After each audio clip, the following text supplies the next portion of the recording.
নমস্কার বন্ধুরা, গল্প ইতিহাস চ্যানেলে চলে এসেছি আজ একটি অজানা মন্দিরের গল্প নিয়ে। পুরীর জগন্নাথ দেবের দর্শন সকলেই করেছেন, কিন্তু রথের আগে ও স্নানযাত্রার পর মন্দির বন্ধ থাকে 15 দিন। আপনারা কি জানেন এই 15 দিনের মধ্যেও জগন্নাথ দেবের দর্শন পাওয়া যায়? কথিত আছে স্নানযাত্রায় 108 ঘড়া শীতল জলে স্নান করার পর জগন্নাথ দেব, বলভদ্র দেব এবং সুভদ্রা দেবীর জ্বর আসে। সেই সময়কে বলা হয় অনবসর কাল এবং সেই সময় প্রতিদিন বৈদ্য আসে তাদের বিশেষ চিকিৎসা করে যান। মন্দিরের মূল দরজার সামনে যে পতিত ভবন থাকে ওনার দরজাও বন্ধ থাকে। পুরীর থেকে মাত্র 25 কিলোমিটার দূরে জগন্নাথ দেবের আরো একটি মন্দির আছে, শ্রী আলারনাথ দেবের মন্দির। কথিত আছে স্নানযাত্রার পর থেকে জগন্নাথ দেবের মন্দির বন্ধ থাকাকালীন জগন্নাথ মহাপ্রভুর দর্শন করা যায় না। সেই সময় আলারনাথের দর্শন লাভ করলে জগন্নাথ মহাপ্রভুর দর্শনের সমান পুণ্য লাভ হয়। ব্রহ্মগিরিতে ভগবান আলারনাথ মন্দিরটি সমস্ত কৃষ্ণ ভক্তদের জন্য একটি বিশেষ বিখ্যাত ধর্মীয় স্থান। কথিত আছে সত্যযুগে ভগবান ব্রহ্মা এখানে একটি পাহাড়ের চূড়ায় বসে ভগবান বিষ্ণুর পুজো করেছিলেন। ভগবান ব্রহ্মার প্রতি সন্তুষ্ট হয়ে ভগবান বিষ্ণু আবির্ভূত হন এবং কালো পাথর থেকে তার 4 হাতের শঙ্খ, চক্র, গদা এবং পদ্ম ধারণরত দেবতার রূপ খোদাই করার নির্দেশ দেন। ভগবান বিষ্ণু আরো বলেছিলেন যে স্থানটি ব্রহ্মগিরি অর্থাৎ ব্রহ্মার পাহাড় নামে পরিচিত হবে, কারণ ভগবান ব্রহ্মা এই স্থানে পরম ভগবানের উপাসনা করেছিলেন।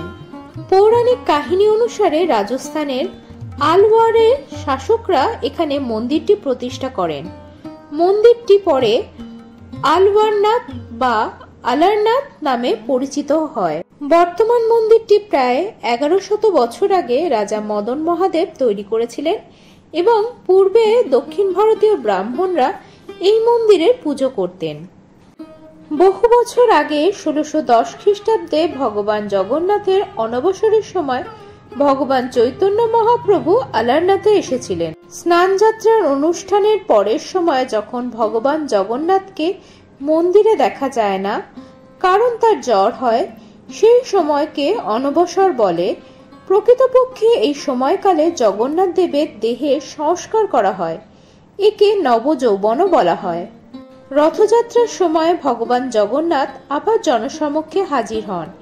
এভাবে স্নানযাত্রার অনুষ্ঠানের পর 15 দিন ভগবান জগন্নাথ দর্শন দেন না। তাই 500 বছর আগে এই অনবসর সময়ে চৈতন্যদেব আলারনাথ মন্দিরে যেতেন। তিনি তার প্রিয় জগন্নাথের কাছ থেকে তার বিচ্ছেদ সহ্য করতে পারেননি। একবার চৈতন্য মহাপ্রভু আলারনাথ মন্দিরে প্রবেশ করেন এবং ভগবান আলারনাথের সামনে মাটিতে পড়ে যান।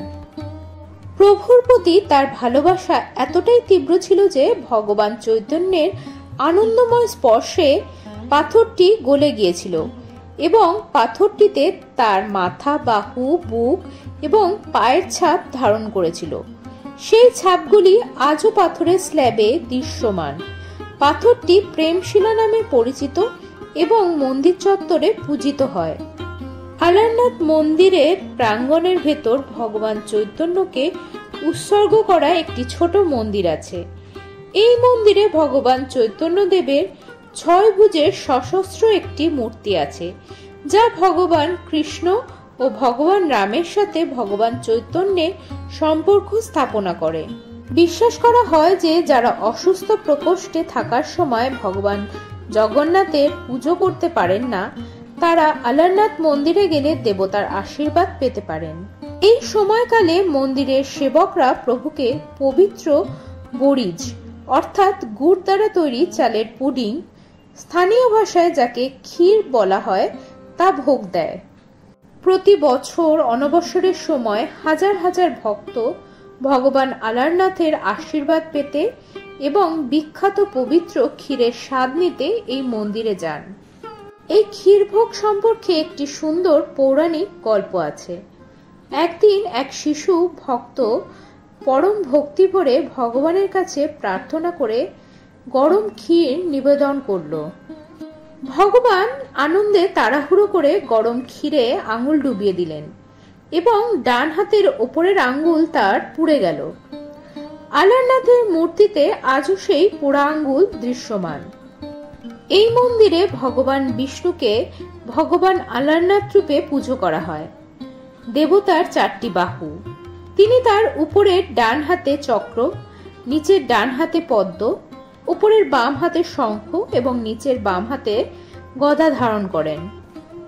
ভগবান বিষ্ণুর বাহক গুরুর প্রার্থনারত অবস্থায় দেবতার পায়ে হাঁটু গেড়ে বসে আছে। ভগবান কৃষ্ণের রানী রুক্মিণী ও সত্যভামার মূর্তিও রয়েছে দুপাশে। মন্দিরের পিছনে একটি হ্রদ রয়েছে, যেখানে প্রতি বছর 21 দিন ধরে চন্দনযাত্রা উৎসব উদযাপিত হয়। আলারনাথ মন্দির চত্বরের ভেতরে রয়েছে দেবী লক্ষ্মীর মন্দির। দেবীর 4টি বাহু। দেবী দেখতে খুবই সুন্দর। দেবী লক্ষ্মীর দর্শনে অন্তর শান্তিতে পূর্ণ হয়ে ওঠে।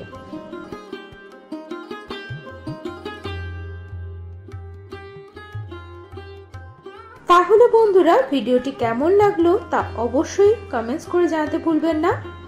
আর ভালো লাগলে অবশ্যই লাইক এবং শেয়ার করবেন। আমার চ্যানেলে নতুন বন্ধু হলে অবশ্যই চ্যানেলটি সাবস্ক্রাইব করে পাশে থাকবেন। দেখা হচ্ছে পরবর্তী নতুন ভিডিওতে। নমস্কার।